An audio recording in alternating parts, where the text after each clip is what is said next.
Hello दोस्तों, आपका स्वागत है यच लाइव में। आज है 11 अगस्त 2023। 11 अगस्त 2023 से जो भी इंपॉर्टेंट क्वेश्चन बनेंगे उनको इस वीडियो में डिस्कस करते हैं। तो बिना देरी के वीडियो को शुरू करते हैं। अगर वीडियो आपको अच्छा लगे तो लाइक कीजिएगा, शेयर कीजिएगा और सब्सक्राइब कीजिएगा। तो आज का अपना पहला क्वेश्चन है दोस्तों, बेहतर इंटरनेट कनेक्टिविटी मामले में भारत किस स्थान पे है? तो बेहतर इंटरनेट कनेक्टिविटी में भारत छठे स्थान पे है। कौन से स्थान पे दोस्तों? छठे स्थान पे। यानी ऑप्शन अपना सी सही है। ठीक है, किस स्थान पे है? छठे स्थान पे है। अब भारत छठे स्थान पे है तो भारत के बारे में देख लेते हैं। बताते हैं भारत बेहतर इंटरनेट कनेक्टिविटी में मामले में भारत पाकिस्तान को पीछे छोड़ दिया है। वही सुरक्षा मामले में भारत का स्थान और बेहतर हुआ है। ठीक है, हालांकि भारत पड़ोसी देश जैसे भूटान हो गया, बांग्लादेश हो गया, नेपाल को पीछे छोड़ते हुए वैश्विक गैर लाभकारी संगठन इंटरनेट सोसाइटी द्वारा जारी रिपोर्ट में यह जानकारी दी गई है कि इंटरनेट की मजबूती के मामले में दक्षिण एशिया में भारत 43% के कुल स्कोर के साथ छठे स्थान पे है। कौन सा स्थान पे है दोस्तों? छठे स्थान पे है। ठीक है, 43% कुल स्कोर के साथ भारत किस स्थान पे है? छठे स्थान पे है। तो आप इसके क्वेश्चन के बारे में इतना याद रखिएगा। बात करते हैं नेक्स्ट क्वेश्चन की। तो जो नेक्स्ट क्वेश्चन है किसने GSAT 24 के लिए टाटा प्ले के साथ साझेदारी की है? तो किसने GSAT 24 के लिए टाटा के साथ साझेदारी की? किसने की है? न्यूरो स्पेस इंडिया लिमिटेड ने। किसने की है दोस्तों? न्यूरो स्पेस इंडिया लिमिटेड ने। यानी अपना ऑप्शन बी सही है। ठीक है, यानी अपना ऑप्शन बी सही है। अब न्यूरो स्पेस की बात आई है तो इसके बारे में जान लेते हैं। ठीक है, अगर बात करें एक रणनीति साझेदारी में new space India limited NSIL और टाटा प्ले ने GSAT 24 को पेश किया है। इस साझेदारी का उद्देश्य उपग्रह प्रसारण क्षमताओं को बढ़ावा देना है और देश के हर हिस्से में उच्च गुणवत्ता वाले मनोरंजन प्रदान करना है। यह साझेदारी भारत के दूरसंचार क्षेत्र में महत्वपूर्ण एग्रीमेंट को सूचित करती है, जिससे उच्चतम गुणवत्ता वाली स्वदेशी प्रौद्योगिकी का प्रयोग हो रहा है। ठीक है, तो आप इस क्वेश्चन के बारे में इतना याद रखिएगा। बात करते हैं नेक्स्ट क्वेश्चन की। तो अपना नेक्स्ट क्वेश्चन है दोस्तों, अगर इसके बारे में बात कर लेते हैं न्यू स्पेस इंडिया के बारे में। तो 6 मार्च 2019 को स्थापित न्यू स्पेस इंडिया लिमिटेड ने NSIL अंतरिक्ष विभाग DOS के तत्वाधान में भारतीय अंतरिक्ष अनुसंधान संगठन इसरो के भीतर एक महत्वपूर्ण इकाई के रूप में काम करता है। ठीक है, भारत सरकार ने सार्वजनिक क्षेत्र में उपक्रम के रूप में NSIL के प्राथमिक जोर में लॉन्च वाहनों को विनिर्माण, असेंबली और एकीकरण की निगरानी के लिए सहयोग उद्योग समूह के साथ साझेदारी में शामिल की है। ठीक है, 2013 में कंपनी अधिनियम के प्रावधान द्वारा निर्देशित यह रणरेखा भारत के महत्वाकांक्षी अंतरिक्ष प्रयासों के भीतर निजी क्षेत्र की भागीदारी को बढ़ावा NSIL की महत्वपूर्ण भूमिका के रेखांकित करता है। ठीक है, तो आप इसके बारे में इतना याद रखिएगा। बात करते हैं नेक्स्ट क्वेश्चन की। तो नेक्स्ट क्वेश्चन है जल जीवन सर्वेक्षण में कौन टॉप पे रहा है? तो जल जीवन सर्वेक्षण में कौन टॉप पे रहा? श्रीनगर टॉप पे रहा। कौन दोस्तों टॉप पे रहा? श्रीनगर टॉप पे रहा है। ठीक है, अब श्रीनगर की बात आई है। ठीक है, तो इसके बारे में जान लेते हैं थोड़ा। ठीक है, तो बात करते हैं श्रीनगर की। श्रीनगर जिला जल जीवन सर्वेक्षण JJS 2023 के तहत सबसे अधिक प्रदर्शन करने वाला जिला बन गया है, जिसने पूरे भारत में लगभग 114 हर घर जल प्रमाणित गांव को पीछे छोड़ दिया है। यह उल्लेखनीय मान्यता जल जीवन मिशन JJM के सफलता कार्यान्वयन के लिए श्रीनगर की प्रतिबद्धता को मजबूत करती है, जो एक दूरदर्शी पहल है जिसका उद्देश्य स्वच्छ और सुरक्षा पेयजल को सार्वभौमिक पहुंच सुनिश्चित करना है। ठीक है, 15 अगस्त 2019 को प्रधानमंत्री नरेंद्र मोदी द्वारा घोषित जल जीवन मिशन भारत के प्रत्येक ग्रामीण परिवार के लिए पानी की पहुंच सुनिश्चित करने की दिशा में एक महत्वपूर्ण कदम का प्रतिनिधित्व है।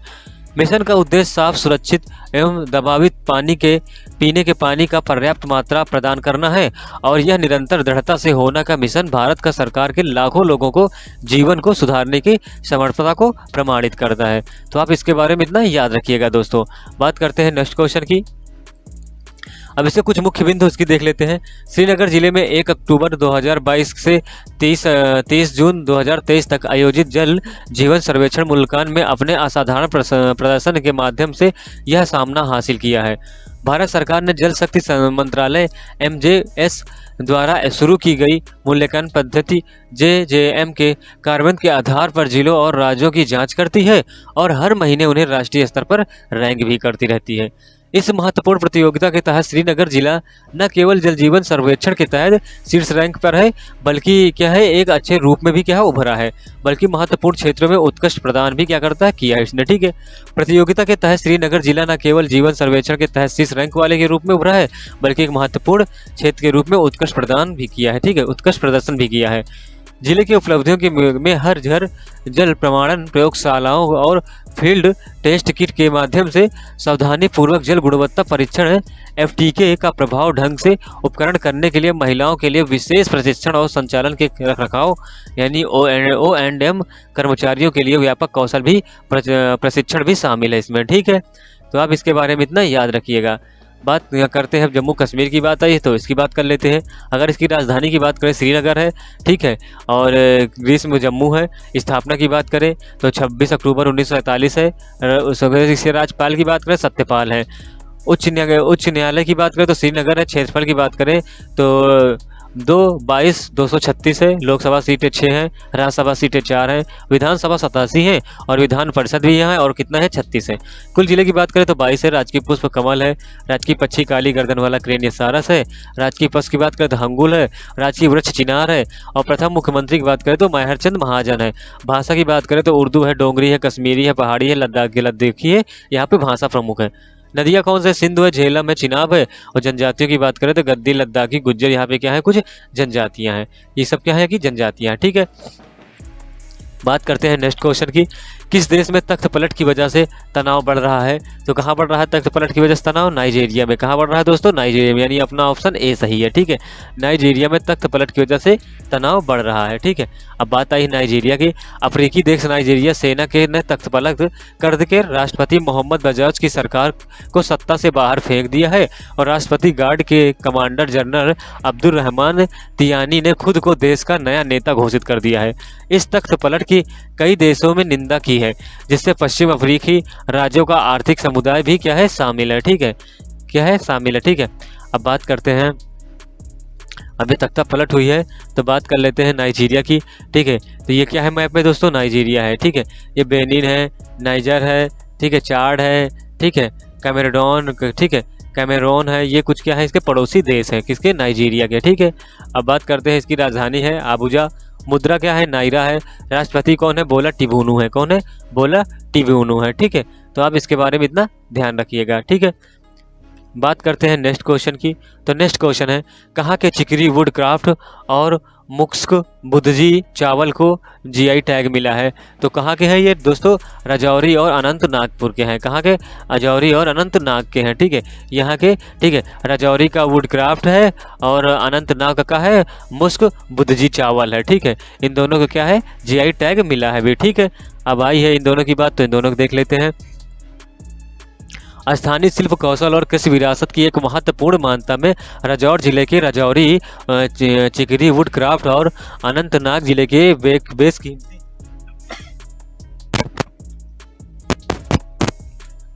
स्थान। ठीक है, राजौरी चिकरी वुड क्राफ्ट और अनंतनाग जिले के बेस कीमती मुस्क बुद्धजी चावल को किस्म की भौगोलिक सांकेतिक GI टैग दिया गया है। यह लेबल जो है उन उत्पादों की अनूठी प्राकृतिक और वितरित गुणों की सूचित करते हैं और उनके मूल स्थानों की पहचान कराते हैं। यह उपलब्धि नाबार्ड हस्तशिल्प और हथकरघा विभाग और कृषि विभाग को शामिल करते हुए एक सहयोगी प्रयास को प्रमाणित है, जो दिसंबर 2020 में क्या हुआ था? शुरू हुआ था। ठीक है, कब शुरू हुआ था? 2 दिसंबर 2020 में। ठीक है, बात करते हैं नेक्स्ट क्वेश्चन को। विश्व स्टील पैन दिवस 2023 कब मनाया गया? तो कब मनाया जाएगा दोस्तों? आज ही मनाया जाएगा, 11 अगस्त को। ठीक है, यानी कब? 11 अगस्त, यानी ऑप्शन डी सही है। ठीक है, अब स्टेनलेस की बात आई है स्टील पैन की, तो इसके बारे में थोड़ा देख लेते हैं। 24 जुलाई को एक महत्वपूर्ण कदम की उम्मीद है, क्योंकि संयुक्त राष्ट्र एक मसौदा प्रस्ताव को अपनाने की तैयारी कर रहा है। ठीक है, इस मसौदे में 11 अगस्त को वैश्विक स्टील पैन दिवस के रूप में घोषित किया जाएगा, जो संयुक्त राष्ट्र के कैलेंडर पर हर साल मनाया जाएगा। विश्व इस्पात दिवस न केवल संगीत के उत्सव के रूप में, बल्कि सांस्कृतिक विविधता के सतत विकास की लचीली भावना के रूप में एक श्रद्धांजलि के रूप में भी खड़ा है। 1 अगस्त, जिसे अब विश्व स्टेनलेस दिवस के रूप में जाना जाता है, जिसकी जड़ें त्रिनाद और टोबैटो के इतिहास में है। ठीक है, 11 अगस्त दोस्तों, जब 1700 फ्रेंच प्लांटर्स यहाँ आए तो उन्हें साथ ही कार्निवल परंपरा लाए हैं। गुलाम व्यक्तियों ने अपने उत्सव को व्यक्त करने के लिए एक अद्वितीय मेला बनाया। 1930 में स्टील पैनल का जन्म हुआ, जिससे रोजमर्रा की मिट्टी की वस्तुएं जैसे कार पार्ट्स हो गए, ऑयल ड्रम्स हो गए और बिस्किट टिन्स ने के बनाया गया था। ठीक है, माहिर हाथों ने इन वस्तुओं में छेद की धाराएं मारकर उनके आकार को स्थानुसार विभिन्न स्वरों में उत्पन्न करने वाले उपकरणों में बदल दिया। ब्रिटिश सरकार द्वारा इस प्रतिबंध करने की कोशिशों के बावजूद भी उन उपकरणों और औद्योगिक कचरे से उत्पन्न हुआ है त्रिदादी संस्कृति की क्या है प्रतीक है। ठीक है, तो उस दिन से अब हर साल ये मनाया जाने लगा है। ठीक है, अब बात करते हैं नेक्स्ट क्वेश्चन की। तो इंदिरा गांधी मुफ्त स्मार्टफोन योजना किस राज्य ने शुरू किया? तो किस राज्य ने शुरू किया? राजस्थान ने। किसने शुरू किया दोस्तों? राजस्थान ने, यानी ऑप्शन अपना सी सही है। ठीक है, अब राजस्थान की बात आई है तो देख लेते हैं मैप में राजस्थान दोस्तों। राजस्थान के मुख्यमंत्री अशोक गहलोत ने इंदिरा गांधी मुफ्त स्मार्टफोन योजना 2023 शुरू की है। यह कार्यक्रम राज्य में महिलाओं को मुफ्त मोबाइल फोन, इंटरनेट और वॉइस कॉल सेवाएं प्रदान करता है। स्मार्टफोन का वितरण 10 अगस्त से 23 अगस्त 2023 तक होगा। ठीक है, यानी कब से होगा? 10 अगस्त से 30 अगस्त तक होगा, जिसमें विधवाओं और तलाकशुदा महिलाओं को प्राथमिकता दी जाएगी। अगर रेसिडेंट की बात करें तो आवेदन राजस्थान का निवासी होना चाहिए। ठीक है, कौन मतलब एलिजिबिलिटी है इसके लिए? ठीक है, चिरंजीवी परिवार, आवेदक को चिरंजीवी परिवार से संबंधित होना चाहिए। आय सीमा वार्षिक पारिवारिक आय 2.5 लाख से कम होनी चाहिए। सरकारी नौकरी, आवेदक के परिवार के सदस्य सरकारी नौकरी में नहीं होना चाहिए। राजस्थान रेसिडेंटी राजस्थान के निवासी का अनिवार्य है, यानी कहाँ के? राजस्थान के ही होने चाहिए, वही लोग इसमें फॉर्म भर सकते हैं। ठीक है, अब बात करते हैं राजस्थान की बात है तो राजस्थान की बात कर लेते हैं। राजधानी जयपुर है। ठीक है, स्थापना 1 नवंबर 1956 को हुई। मंत्री अशोक गहलोत है। राज्यपाल कलराज मिश्र है। उच्च न्यायालय जोधपुर है। प्रमुख नदियां की बात करें ब्यास है, चंबल है, बनास है, लूनी है। कुल जिले की बात करें 33 है। लोकसभा 25 है। राज्यसभा 10 सदस्य हैं और विधानसभा सदस्य की बात करें 200 हैं। राजकीय पशु की बात है चिंकारा है। राजकीय पुष्प रोहिड़ा है। राजकीय वृक्ष खेजड़ी है, मरुस्थल का कल्पवृक्ष भी कहते हैं। और राजकीय पक्षी की बात करें तो गोडावना है। ठीक है, गोडावना है। ठीक है, अब बात करते हैं राजस्थान की। तो ये राजस्थान की सीमा किससे? पंजाब, हरियाणा, उत्तर प्रदेश, मध्य प्रदेश, गुजरात, इन प्रदेशों के साथ इनकी क्या करती है? सीमा लगती है। और एक देश है पाकिस्तान। ठीक है, और पाकिस्तान के साथ भी क्या इसकी सीमा लगती है? ये है राजस्थान। ठीक है, तो इस वीडियो तो आप इसके बारे में इतना याद रखिएगा। बात करते हैं नेक्स्ट क्वेश्चन की। तो नेक्स्ट क्वेश्चन है, वित्त वर्ष 2022-23 में पेट्रोलियम उत्पाद की खपत पिछले वर्ष की तुलना में कितने परसेंट बढ़ोतरी हुई? तो कितने परसेंट हुई दोस्तों? 10%। कितने परसेंट हुई दोस्तों? 10%। अब पेट्रोल के बारे में आई है तो इसके बारे में देख लेते हैं। ठीक है, पेट्रोलियम के बारे में जान लेते हैं। ठीक है, अब पेट्रोलियम के बारे में आई तो पेट्रोलियम के बारे में थोड़ा देख लेते हैं, जान लेते हैं। ठीक है, बात करते हैं वित्त वर्ष 2022-23 में पेट्रोलियम उत्पाद की खपत पिछले वर्ष में 10% बढ़ गई है। इस दौरान पेट्रोलियम में 13% और डीजल में 12% की बढ़ोतरी हुई है। ठीक है, राज्यसभा में एक लिखित उत्तर में पेट्रोलियम और प्राकृतिक गैस राज्य मंत्री रामेश्वर तेली ने इस वृद्धि के लिए देश में अग्रिम आर्थिक विकास, शहरीकरण और वाहन बिक्री में बढ़ोतरी को जिम्मेदार बताया है। उन्होंने कहा कि मुद्रास्फीति अंकुश लगाने के लिए नवंबर 2021 और मई 2022 में 2 बार पेट्रोल और डीजल के पर केंद्रीय उत्पाद शुल्क में 13% और 16% रुपए प्रति लीटर की कटौती की गई है। उन्होंने कहा कि इसका उद्देश्य उपभोक्ता को राहत देना, अर्थव्यवस्था और गति के उपयोग को बढ़ावा देना भी था। ठीक है, तो दोस्तों इसके बारे में इतना याद रखिएगा। तो ठीक है दोस्तों, आज के लिए इतना ही। मिलते हैं नेक्स्ट वीडियो में। अगर वीडियो आपको अच्छा लगा हो तो लाइक कीजिएगा, शेयर कीजिएगा और सब्सक्राइब कीजिएगा।